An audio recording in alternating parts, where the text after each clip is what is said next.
Assalamualaikum warahmatullahi wabarakatuh. Perkenalkan, nama saya Dani Prastiano Putra dengan NIM G00244143 dari kelompok A6 dan dari blok 2.1. Di sini saya akan menjelaskan tentang anatomi perineum. Nah, di sini ada gambar dari perineum.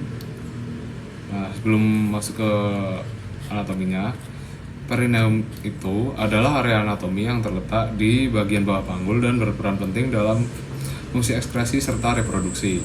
Struktur ini berbentuk belah ketupat dan mengandung berbagai elemen, termasuk otot, saraf, pembuluh darah, serta organ reproduksi eksternal.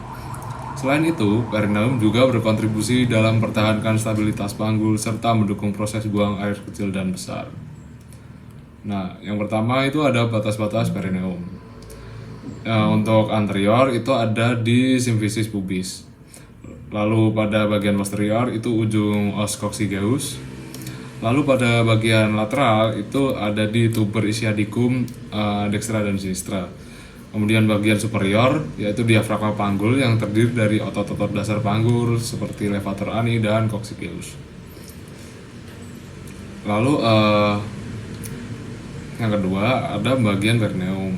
Nah, perineum itu dibagi menjadi dua bagian utama yang menghubungkan kedua tuber ischiadicum. Nah, yang pertama itu ada regio urogenital. Itu terletak di bagian anterior perineum yang berisi struktur saluran kemih dan organ reproduksi eksternal. Pada pria, itu mencakup penis dan skrotum, sementara pada wanita mencakup vulva termasuk klitoris, labia mayora, labia minora, dan vestibulum vagina. Kemudian didukung oleh beberapa otot seperti bulbus spongiosum, ischiocavernosus, dan transversus perineae superficialis yang membantu dalam fungsi seksual dan ekskresi urin. Kemudian yang kedua ada regio analis yang terletak di bagian posterior perineum, mengandung anus dan struktur jaringan lainnya. Regio analis dikelilingi oleh otot sphincter ani externus yang berperan dalam kontrol buang air besar. Lalu ada fossa ischioanal yang merupakan ruang berisi lemak di sekitar anus. Juga ditemukan di bagian ini dan berfungsi sebagai bantalan serta memungkinkan pergerakan rektum selama defekasi. Lalu otot-otot perineum itu ada bulbus spongiosum, ischiocavernosus, dan transversus perineae superficialis untuk otot superficial. Nah, bulbus spongiosum itu fungsinya untuk membantu ejakulasi pada pria serta kontraksi vagina pada wanita. Untuk ischiocavernosus itu untuk mendukung ereksi pada pria dan wanita dengan menekan vena yang mengalirkan darah dari jaringan erektil. Lalu pada musculus transversus perineae superficialis itu memberikan stabilitas pada perineum. Lalu untuk otot bagian dalam itu ada musculus levator ani, musculus coccygeus, musculus transversus perineae profundus, dan musculus sphincter ani externus. Untuk musculus levator ani itu terdiri dari musculus pubococcygeus, musculus puborectalis, dan iliococcygeus. Fungsinya untuk menyokong organ panggul dan membantu dalam kontrol buang air besar dan kecil.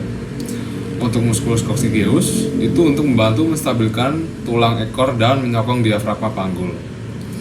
Lalu musculus transversus perineae profundus itu berperan dalam memperkuat dasar panggul. Lalu pada musculus sphincter ani externus itu mengontrol pembukaan dan penutupan anus.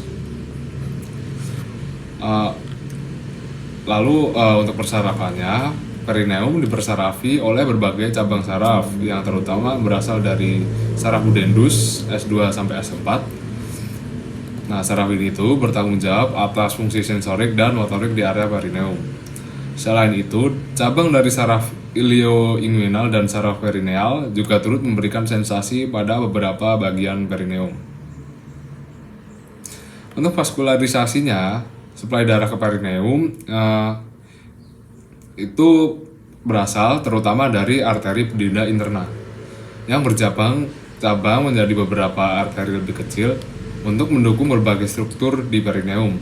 Sementara itu, drainase vena dilakukan oleh vena pudenda interna yang bermuara ke sistem vena iliaca interna. Aliran darah yang baik di perineum penting untuk mendukung fungsi seksual serta penyembuhan luka di area ini.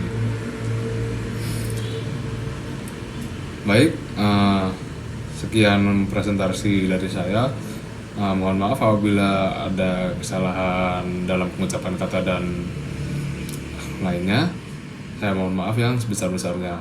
Sekian, wassalamualaikum warahmatullahi wabarakatuh.